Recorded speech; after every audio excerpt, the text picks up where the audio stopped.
Welcome to The Explainer. So, today we are tackling a massive, totally unseen corporate risk, and it's literally hiding in plain sight in boardrooms all over the world. We're going to unpack a really brilliant governance paper by risk and security expert Tony Ridley, which is titled, Audit is Not Assurance. Over the next few minutes, we're going to strictly define these terms, build a rock-solid framework for corporate reporting, and show you exactly how to protect your organization from an absolute liability nightmare. It's a fascinating read, so let's just dive right in. I want you to think about this for a second. What is the most expensive governance error a board can possibly make? Is it a terrible merger? A massive cyber breach? Well, while those are definitely costly, the answer hiding in this paper is actually much more insidious. And that's because it happens way before the disaster even strikes.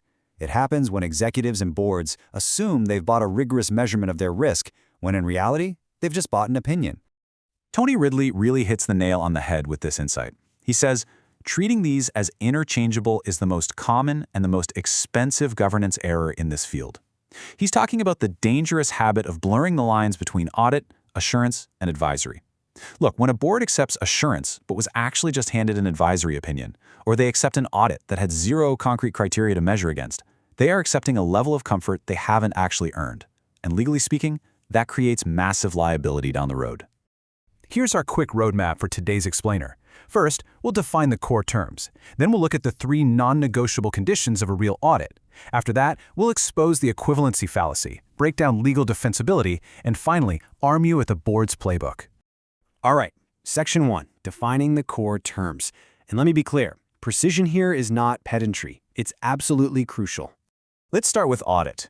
Under the ISO 1911 standard, an audit is a systematic, independent, and documented process for gathering evidence and evaluating it against stated criteria. And every single word there carries serious weight. Systematic means it follows a strict method, not just whatever the auditor feels like doing that day. Documented means it can be reconstructed later. But the most important part? It evaluates evidence against stated criteria. A true audit specifically answers one question. Does this conform to the criteria based on the hard evidence? Now, notice how assurance is a totally different beast. Under standards like ISAE 3000, an assurance engagement is a structured opinion designed to enhance confidence for an intended user, expressed at a declared level of confidence. So if an audit asks, does this conform, assurance is about providing comfort. It answers the question, can I rely on this, and honestly, how much? They definitely overlap, but they are absolutely not synonyms. And then we have advisory. This is essentially consulting undertaken at a client's request. It asks the forward-looking question, what should we do? The crucial difference here is that advisory work explicitly lacks the strict independence of an audit.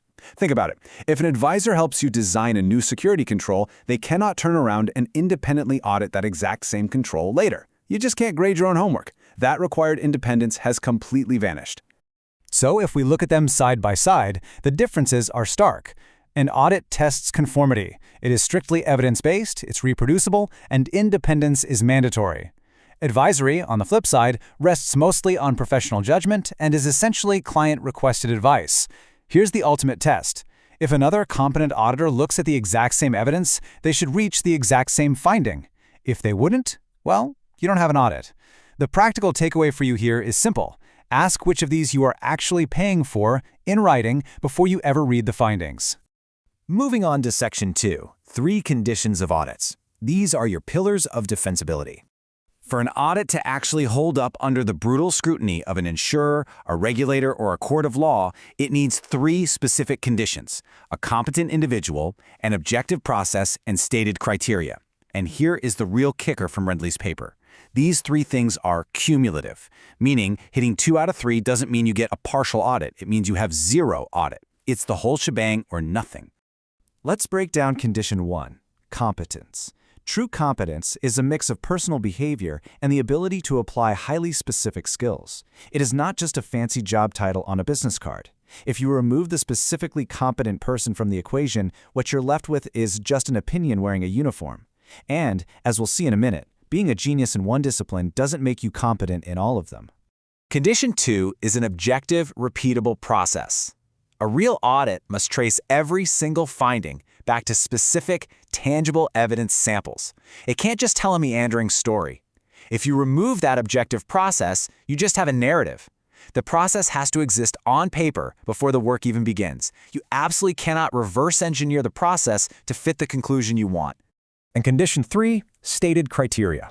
Audit criteria are the strict policies, the statutory obligations, or external standards, like those ISO frameworks, that your evidence is actually compared against. If you remove the measurable criterion, you literally have nothing to measure against. Without criteria, an audit simply does not exist. You have to rely on recognized external standards or your own organization's strict terms of reference, not just some arbitrary yardstick a vendor made up on the spot. Which brings us to Section 3, the equivalency fallacy.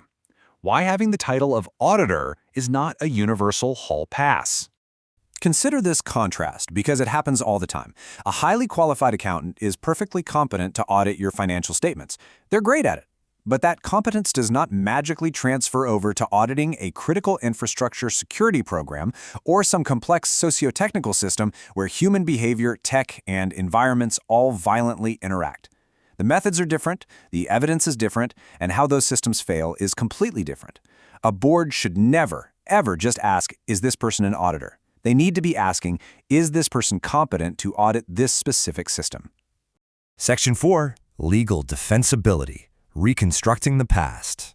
Why does all this incredibly strict discipline actually matter? Ridley brings in this brilliant concept from Michael Power to explain it. Power says, audit produces comfort through ritualized verification. Auditing is largely historical and backward-looking. You have to really internalize this. An audit doesn't have a crystal ball. It doesn't forecast the future or tell a board what's going to be true next quarter. It only verifies what was true on that one specific day, based only on the tiny sample of evidence they looked at. Just imagine this timeline. On audit day, you get your nice point-in-time verification. Everyone is happy. But 18 months later, a severe incident occurs.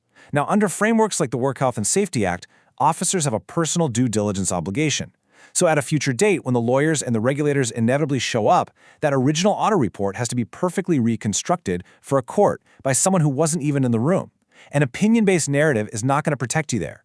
A true audit, one mapped to obligations, citing specific evidence against external standards, that is what actually helps discharge your legal duty. All right, final section. Section 5, the board's playbook. This is exactly what executives must require. We are arming you with the exact tactical checklist Ridley outlines. These are the 8 essential declarations boards must demand in writing before accepting any report. You need to know the specific type of service and the criteria source. You need proof of domain competence, a declared process, and strict independence. And finally, you want clear evidence sampling, actionable conclusions, and full traceability. The big takeaway here? If a vendor or internal team skips even one of these 8 declarations, that absence is, in itself, a reportable finding for the board. And I really want to highlight one specific blazing red warning from this playbook regarding criteria. A maturity rating based on a vendor's own framework measures conformity to marketing, not reality. Seriously, if a provider gives you a level 3 out of 5 maturity score, but they invented the yardstick themselves just to sell you their own software solutions, that number is completely meaningless. Your framework must be your organization's own terms of reference or an external, recognized standard like ISO. So, that brings us to our final provocative question that I want to leave you chewing on today. When your board commissions a report, or when you hire that incredibly prestigious external firm, are you buying a true measurement or are you just buying a mirror? Because if the provider is the one inventing the rules, changing the definitions, and offering fuzzy opinions instead of objective criteria-based evidence, you are just buying a mirror. And that is an illusion of assurance that your organization simply cannot afford. Thank you so much for exploring this fascinating paper with me today.